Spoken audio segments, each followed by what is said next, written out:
Fred Film Radio. I'm David Martos. We're in Venice 2019 with Olivier Assayas, the director of the Wasp network. Olivier, thank you very much for being with us today. It's a pleasure.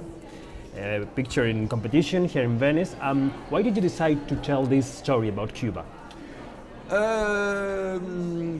You know how movies happen. You know, you work on movies, they don't happen, and some movies end up happening. This one I had wanted to make for a while, because not exactly as a follow-up to Carlos, but because when I made Carlos now 10 years ago, it was such an endeavor. I mean, you know, it was just like never again. I don't want to go through something similar ever again in my life. And gradually, you know, I kind of missed the energy. I missed this idea of mixing drama and real and history and modern history. And when Rodrigo Teixeira, who is the producer of the film, sent me this book, I went through the book, and it's basically a journalist's book. It's made of raw material, to put it that way. I thought there was something about that was. It gave me the potential to do something in the direction of Carlos, but maybe a step further, in a sense that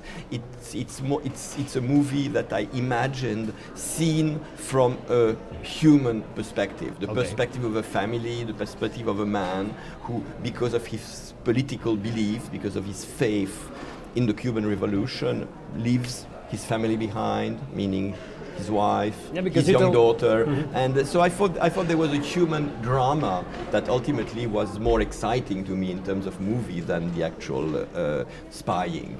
Yeah, I was saying that you tell this story about Cuban spies, part in Florida, spying for the Cuban government in order to prevent terrorist attacks. Yes. And this issue about Cuba has two very powerful sides, which are always fighting about the truth and the storyline. Sure. How do you put yourself in this fight? You know, it's like the English say, I don't have a dog in that race.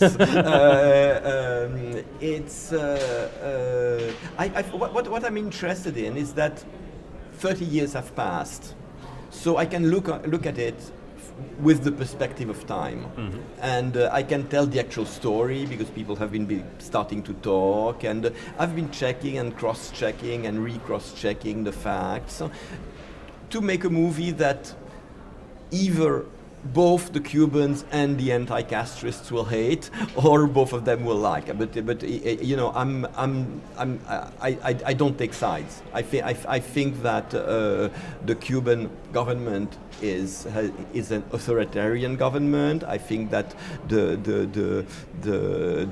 there is no basic democratic freedom in Cuba, but also there is an embargo.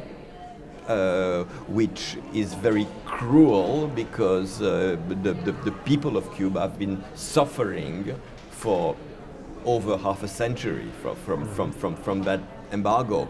So it's not all black and all white.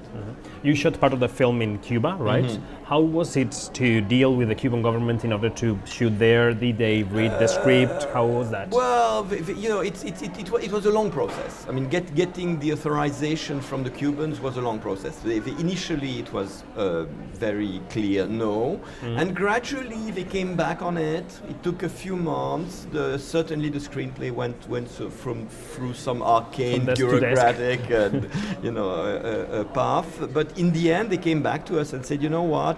Finally, we think it's doable. It's doable. I think it must have been green lighted, like where we are. Did they ask for changes? They asked for very, very minor things, which I mean, especially they asked for a couple of lines, to change a couple of lines that offended Olga, the wife of René González, and you know I had no problem. Who's a hero in there, that. right? Who is? Oh yes, he is. No, he's not. René González is not only a hero now in Cuba, but he's also he's like high up in the government. He's a very important politician now. So they were concerned that we do nothing that might displease him, but there's nothing in this movie that can displease him because it's it's very empathetic to his story and the story of his family. But yes, the everyday dealing with the Cubans while we were preparing the film, while we were shooting it, was tough. And my last one is about the accent, because you gathered for the shooting actors from Mexico, from Spain, from Venezuela. How was that to keep that was the big challenge. Honestly, that was the one thing that scared me the most, because when you make a movie like that about the reality of Cuba, you